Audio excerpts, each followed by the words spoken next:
Alhamdulillah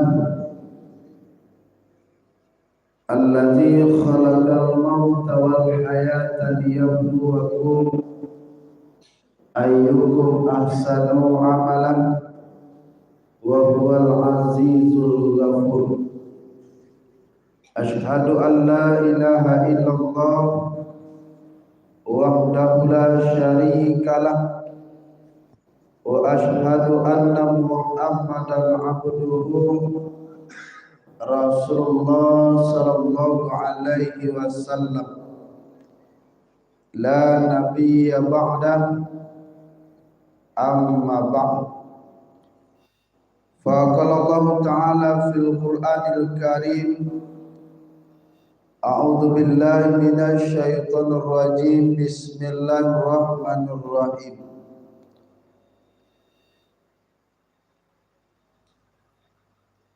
Alladzina amanu wa hajaru wa jahadu fi sabilillah bi amwalihim wa anfusihim a'zamu darajatan 'indallah wa ulaika humul faizun. Shadaqallahul azim. Artinya orang-orang yang beriman dan orang-orang yang berhijrah dan orang-orang yang berjihad di jalan Allah dengan harta mereka dan dengan jiwa mereka, maka Allah akan mengangkat derajat mereka dan mereka itulah termasuk orang-orang yang menang atau orang-orang yang beruntung. Maha benar Allah dengan segala firman-Nya. Al-Quran surat At-Taubah ayat yang ke-20. Bapak Ibu jemaah subuh rahimakumullah, kita bersyukur kepada Allah. Alhamdulillah kita masih diberikan kesempatan untuk mengambil berkah hari ini di subuh hari, melalui kita melaksanakan salat subuh secara berjemaah. Mudah-mudahan setiap langkah kaki, ayunan tangan dari rumah kita masing-masing sampai ke masjid itu mendapatkan pahala serta mendapatkan berkah dari Allah Subhanahu wa taala. Amin ya rabbal alamin. Salam beriringan salam kita hadiahkan buat junjungan kita, yakninya Nabi Muhammad sallallahu alaihi wasallam, dengan antaran kata Allahumma sholli ala Muhammad wa ala ali Muhammad. Bapak Ibu jemaah subuh rahimakumullah, tanpa taraso hari berganti hari berubah menjadi minggu, dari minggu ke minggu berubah menjadi bulan, dari bulan ke bulan berubah menjadi tahun. Rupanya kini awakna barado di tahun baru. Ibu, di tahun baru Masehi, di tahun baru Islam 1400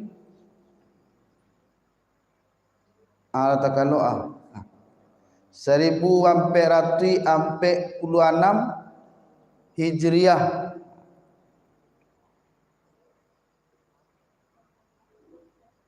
Tapiknya 8 Muharram 1446 Hijriah. Tioklah masuk di tahun baru 1445. Itulah tinggal, tidak bisa dijapui balik.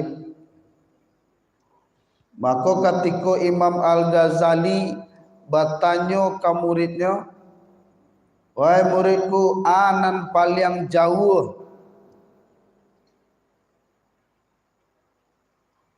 Hanya jawab di muridnya macam-macam.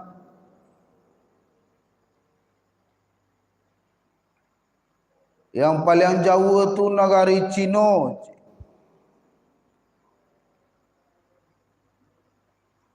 Lalu dijawab oleh Imam Al-Ghazali, yang paling jauh itu adalah masa lalu. Masa waktu yang sudah dilewati itu nan paling jauh. Bakok jauhnya karena ndak bisa balik lagi. Ndak bisa ke diulang balik.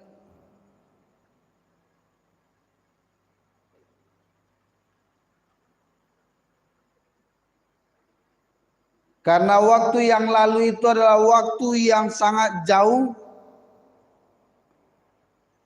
yang sudah berlalu. Maka dalam Islam itu disampaikan hati-hati mempergunakan waktu.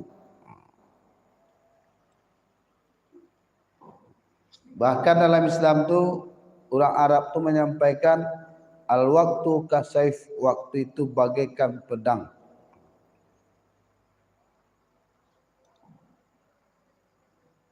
Kalau pedang tidak hati-hati mempergunakannya, awak yang masa seorang, awak yang memakai seorang, maka awak seorang bisa dilukai oleh pedang. Nah, Bapak Ibu jamaah subuh rahimakumullah,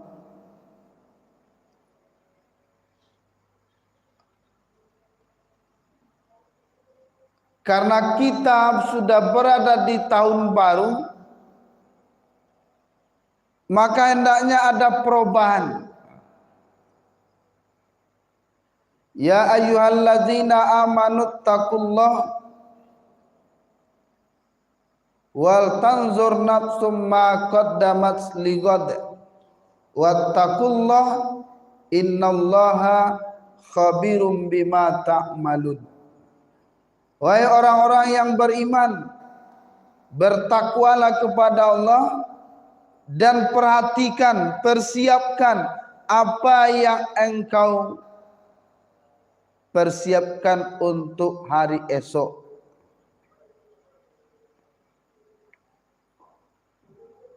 Bapak Ibu jamaah subuh rahimakumullah, maka perubahan waktu, pertukaran tahun itu harus menjadi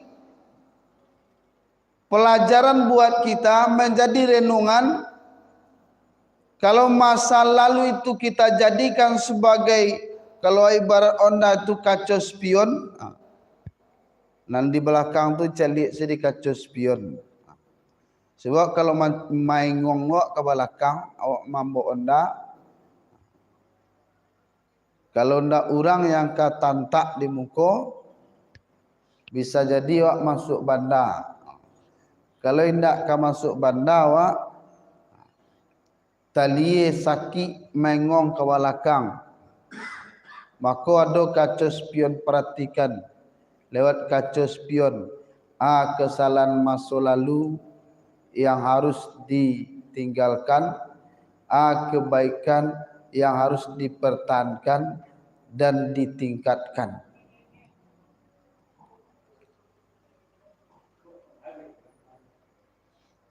Tiba campak dia.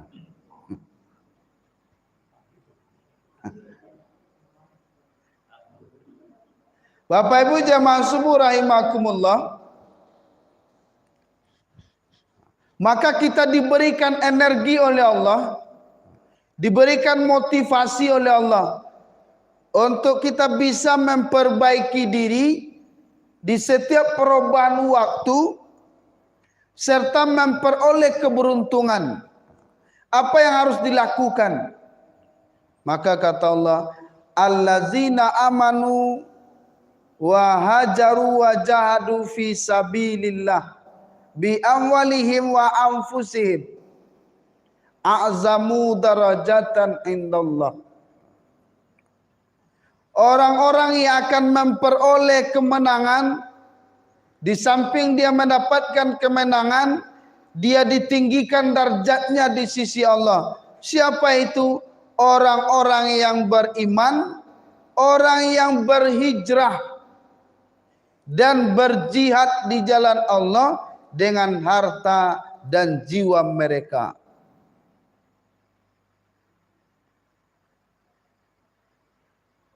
Maka Nabi, Bapak Ibu, kalau kita lihat sejarah hijrah itu, Nabi itu nak pindah sesuku hati Nabi saya pindah.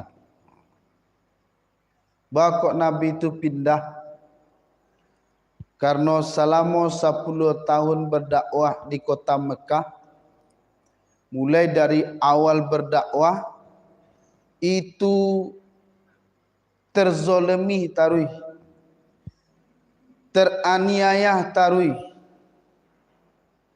Sahabat teraniaya yang mengikuti ajaran Islam di kota Mekah itu teraniaya, didesak.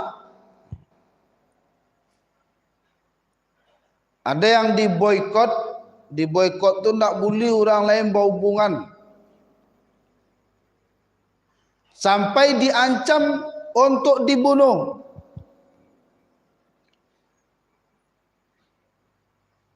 Maka ada disebut dalam sejarah itu, ada faktor penyebab Nabi itu hijrah ke Madinah. Apa yang pertama? Karena kekuasaan lah beralih dari Bani Hasim,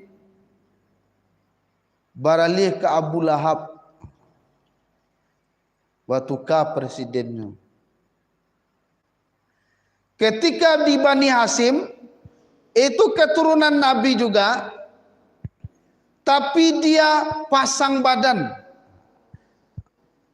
Pasang badan untuk membela Nabi.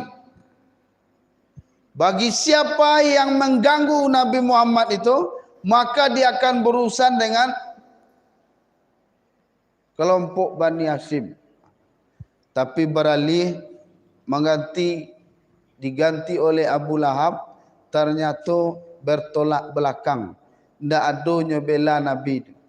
Sehinggalah berani pula yang mengancam Nabi, berani pula untuk membunuh Nabi. Karenalah terdesak dan sanak famili keluarga yang biasa menolong Nabi itu satu persatu lah berangsur meninggal dunia. Jadi tidak ada sanak yang akan menolong lagi. Maka Nabi memperhitungkan, kalau tetap di kota Mekah, keadaan mendesak, keadaan tidak berpihak kepada Nabi, maka Islam terancam akan terputus ketika Nabi terbunuh. Maka harus ambil jalan untuk hijrah.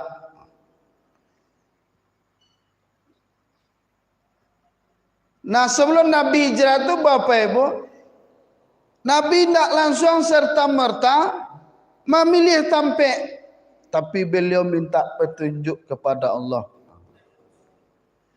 Bahkan beliau berdoa kepada Allah sebelum hijrah itu Bapak Ibu. Ya Allah, kalau ada nagari nan patut ambo temui ya Allah untuk mendapatkan kasih sayangmu, maka tunjukkan negeri itu, ambo akan turik negari itu sejauh manapun, asalkan engkau tidak marah kepadaku ya Allah. Jadi itu motivasi Nabi, dia selalu berdoa kepada Allah ketika mengalami kesulitan, ketika terdesak, beliau berdoa kepada Allah, beliau sampaikan keluh kesahnya kepada Allah. Ya Allah, seandainya masih ada negeri yang Engkau perintahkan, walaupun dia jauh di seberang sana, asalkan Engkau menyayangiku, asalkan Engkau tidak murka kepadaku, maka negeri itu akan saya tempuhi ya Allah. Maka ketika Nabi tidur Bapak Ibu, apa mimpi Nabi? Jadi hijrah itu, negeri itu kemana Nabi hijrah muncul dalam mimpi Nabi. Itu dijelaskan dalam hadis Sahih Muslim. Nabi bermimpi pergi beserta rombongan ke daerah yang penuh dengan pohon kurma. Awalnya Nabi menyangka itu kota Yamamah. Ternyata itu kota Yasrib. Maka Nabi dan sahabat harus pindah hijrah ke kota Yasrib. Pindah Nabi Bapak Ibu, jangan disangka pindah Nabi itu semuanya pindah ke marantau. Tidak. Hijrah Nabi itu dalam ancaman. Nabi hijrah itu didesak. Kalau ketemu Nabi, maka Nabi itu akan dibunuh oleh orang kaum kafir Quraisy. Sedang terancam. Sebab lah bershare berita rapik para penguasa kaum kafir Quraisy itu rapik caranya menghentikan dakwah Nabi Muhammad kok. Kalau inyo ditangkok, alasan menangkoknya, inyo indak orang jahit tu. Inyo elok terkenal dengan kebaikan, terkenal dengan jujurnya, sehingga diberi gelar Al-Amin, orang yang terpercaya. Apalagi kalau nyo dibunuh. Orang Arab tu nyo sasuku tu, kalau ada anggota sukunya yang diganggu, maka anggota sukunya tu, kapalo sukunya akan bela mati-matian. Harga diri. Maka berkembang dalam rapik tu, kalau Nabi dibunuh oleh salah seorang suku, maka akan terjadi perang antar suku. Maka ada yang mengusulkan, kalau mode itu caranya untuk membunuh Nabi itu, awak ambil perwakilan seluruh suku nan ada di Arab kau. Kalaulah ada perwakilan seluruh suku, akama suku Bani Hasim tu kakaberang. Sehingga disepakati itu. Dengan catatan, jan ada yang tahu. Iko rahasio. Jan dia tahu ke orang lain. Abu Barape, kepala suku tu pulang ke rumah masing-masing. Ternyata ketika pulang tu Bapak Ibu, istri di rumah masing-masing tu nyoba tanya, kamu udah tadi udah perapik aku dalam ona pulang, udah rapik kurasio, ndak boleh orang dia tahu. Kecek penguasa Quraisy tu ke orang rumahnya. Awana isi rapik itu dah kok ndak boleh orang dia tahu. Iku rasio ndak boleh dia tahu. Bana tu dah. Amko disampaikan. Jangan lagi tahu ke orang lain tak. Asir rapik tu akan membunuh Nabi Muhammad. Itu dibunuh oleh utusan seluruh suku. Tak boleh orang lain tahu.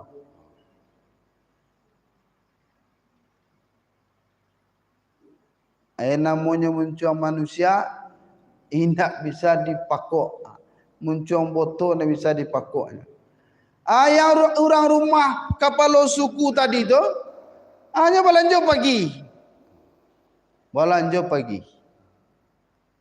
Ditampik membali lado tu. Oi, tahu tak kecek bini kepala suku tu. Tadi malam laki dia sampai rapik. Rapik pun rapik rahsia. Indak boleh orang lain tahu. Rapik itu je. Indak boleh orang lain tahu dah je. Kecek ni menangah ko. Aden si tahunya je. Nak kena lagi tahu kena lain je. Akhirnya sampaian. Rupanya je. Oranglah sepakat je. Nabi Muhammad tu kan dibunuh. Dicari algojo setiap suku dan orang-orang bagak setiap suku dia ambil tu untuk membunuh Nabi Muhammad. Dan orang tahu di lapau tadi tu nyo pulang lo. Bersobok lo di jalan. Kok bagi-gagi sibuk pulang. Anan tak jadi. Nyalah baca cerita lo. Itulah ku rahsia benar. Nak boleh dia tahu orang. Tu rahsianya. Nabi Muhammad ada bunuh. Orang-orang bagak di suku tu akan dipilih untuk membunuh Nabi Muhammad. Akhirnya apa? Rahsia tadi tu menjadi rahsia umum. Akhirnya orang sakampung tu lah tahu bahasa Nabi Muhammad tu kan dibunuh. Itu yang dihadapi Nabi. Itu yang dihadapi oleh para sahabat di kota Mekah itu Bapak Ibu.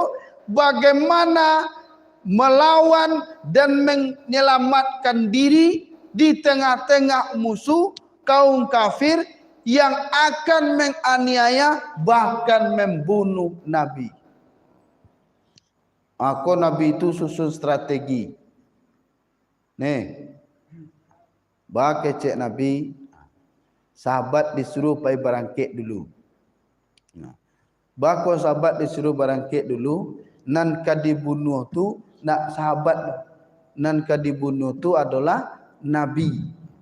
Maka sahabat disuruh berangkit dulu sampai hijrah. Dari kota Mekah ke Yasrib atau kota Madinah. Nabi dicari cara supaya bisa selamat dari kota Madinah ke Makkah.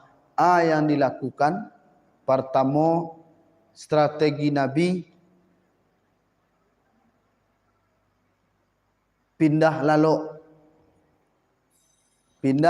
dari tampek biasa. Tampek Nabi lalok itu digantikan oleh Ali bin Abi Thalib. Tampek Ali lalok itu digantikan oleh Ali bin Abi Thalib. Nyoceng tampek lalok. Supaya apa? Ditangkok ketika lalok, orang ko salah tangkok. Yang disangka Nabi ternyata tu Ali. Yang kedua, yang dilakukan Nabi berangkit tu sebelum fajar. Sebelum subuh. Karena kebiasaan orang Arab itu Bapak Ibu, dia keluar rumah itu setelah subuh. Nabi lah dikeliling rumah itu. Tampaknya lalu lah dijago. Dengan pertolongan Allah. Lewat saya Nabi di muka kaum kafir tu, tapi tak nampak dia. Nak tentunya Nabi lewat. Yang ketiga yang dilakukan Nabi Bapak Ibu, kecerdasan Nabi itu, Nabi barangkek ke kota Yasrib tu, inyo indak menempuh jalan yang biasa.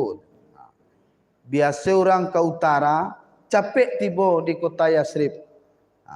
Kini Nabi menempuh jalan ke bagian selatan. 2 kali lipat jauh jadinya tu. Dan Nabi tidak membuat perjalanannya itu sehari sampai, ditempuh jalan yang berbeda, dibuat agak seminggu sampai. Dan biasanya orang 2 hari sampai, ikut dibuat seminggu sampai. Harus bermalam dulu. Jadi sampai malam. Apa sebab? Ketika Nabi diketahui Allah keluar dari kota Mekah, pasti akan dikajar dek kaum kafir Quraisy. Ndak basobok di perjalanan, pastinya cari ke kota Yasrib tu. Sehingga apa? Terkelabui orang-orang kafir Quraisy. Disangka Nabi itulah sampai ke kota Madinah. Telusuri jalan tu, ternyata Nabi alun sampai. Karena Nabi ambil jalan berbeda. 3 malam di Gua Sur. Alai bacaronyo supaya jangan nampak jo pergerakan Nabi, disuruh orang mengembalo kambing. Kama Nabi lewat, disuruh orang kembalo kambing di situ. Sebab di padang pasir tu, kalau awak berjalan, kan nampak tapak kaki awak. Supaya hilang telapak kaki itu, jajak kaki itu, disuruh setelah Nabi berangkat, disuruh orang lain ke belah kambing. Sehingga telapak kaki tadi itu kacau jadinya. Banyak yang nampak tu telapak kaki kambing. Anda nampak kama Nabi itu akan berjalan. Ketika di Gua Sur, juga demikian, Nabi istirahat di Gua Sur dengan Abu Bakar. 3 hari di situ. Ternyata apa yang dipikirkan Nabi Bapak Ibu, itu terjadi. Terjadi. Lanyo kaja de orang kafir Quraisy ko ke kota Yasrib tu, ndak basobok Nabi hanya cari ke jalan arah selatan tu. Basoboknya Gua Sur tu. Lama putar-putar di Gua Sur. Di sini pertolongan Allah menyelamatkan Nabi. Pintu Gua Sur tadi itu, setelah Nabi masuk ke dalam, diutus laba-laba membuat sarang. Sabang burung merpati. Ada sarang laba-laba, ada sarang burung. Sehingga akak ketek manusia mengecek, tidak mungkin ada orang di dalam. Tandonya tidak ada orang, ikut laba-laba, sarang laba-laba, tidak ada rusak. Kalau ada orang masuk, pastinya rusak. Begitu cara Allah menolong orang-orang yang beriman, orang-orang yang selalu mengharapkan pertolongan kepada Allah. Nah, Bapak Ibu jemaah subuh rahimakumullah. Artinya ketika Nabi hijrah itu, Nabi terus berkomunikasi dan terus berdoa kepada Allah Subhanahu wa taala. Yang terakhir, yang membuat Nabi berhasil hijrah itu, yang membuat Nabi berhasil melaksanakan hijrah Bapak Ibu adalah menggunakan pendekatan emosional. Sebab yang akan dibawa pindah ke Bapak Ibu, yang akan dibawa hijrah ke, ndak orang-orang yang sakampung nak kabar sebab no. Ndak orang-orang yang sasuku do, nyola beda kotanya. Lah beda keturunannya. Yang cik yang dibawa orang Makkah, yang kadipasobuan orang Madinah. Maka harus dicari cara marakian hubungan orang Pak.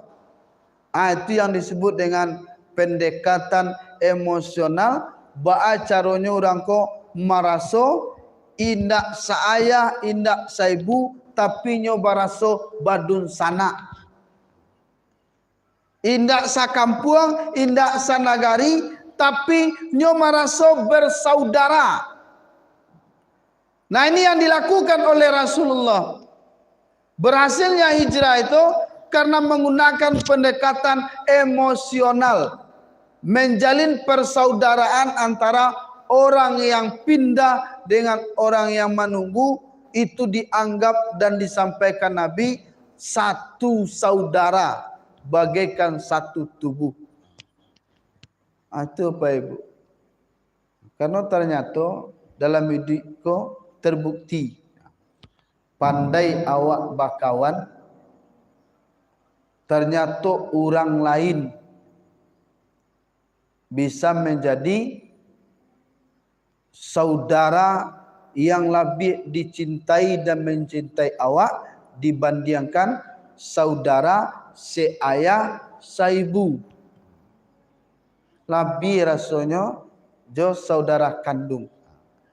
Itu diantara Nabi itu berhasil melaksanakan hijrah sehingga sukses membangun kota Madinah.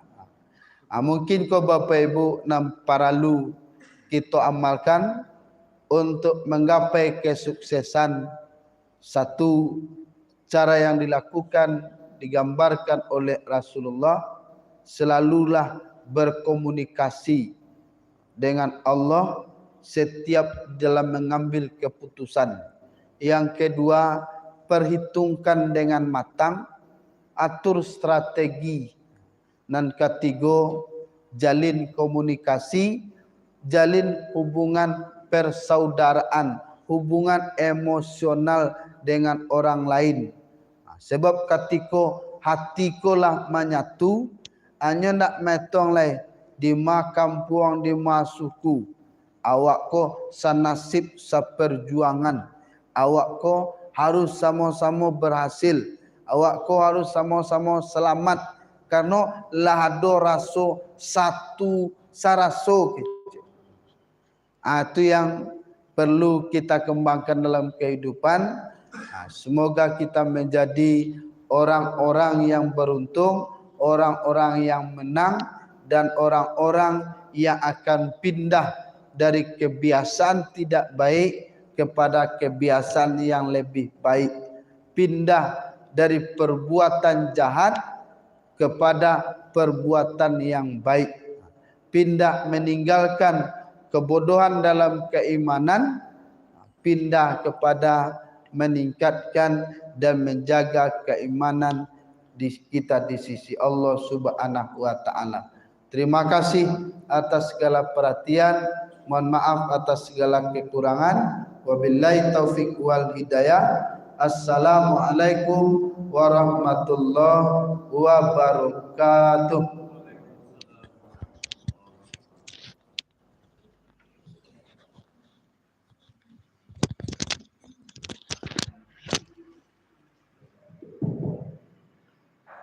Terima kasih kepada pemerintahan memberikan tausiah tersebut kepada kita bersama. Mudah-mudahan apa yang disampaikan tadi dapat kita pahami dan kita camkan dan kita amalkan dalam kehidupan kita sehari-hari. Demikian saja tausiah subuh mereka ini. Mari kita tutup dengan membaca firman Allah. Alhamdulillahirabbil alamin. Billahi taufiq wal hidayah. Wassalamualaikum warahmatullahi wabarakatuh. Bapak-bapak, ibu-ibu, karena ada sarapan pagi yang disediakan oleh ibu-ibu, mari kita bersama-sama. Terima kasih.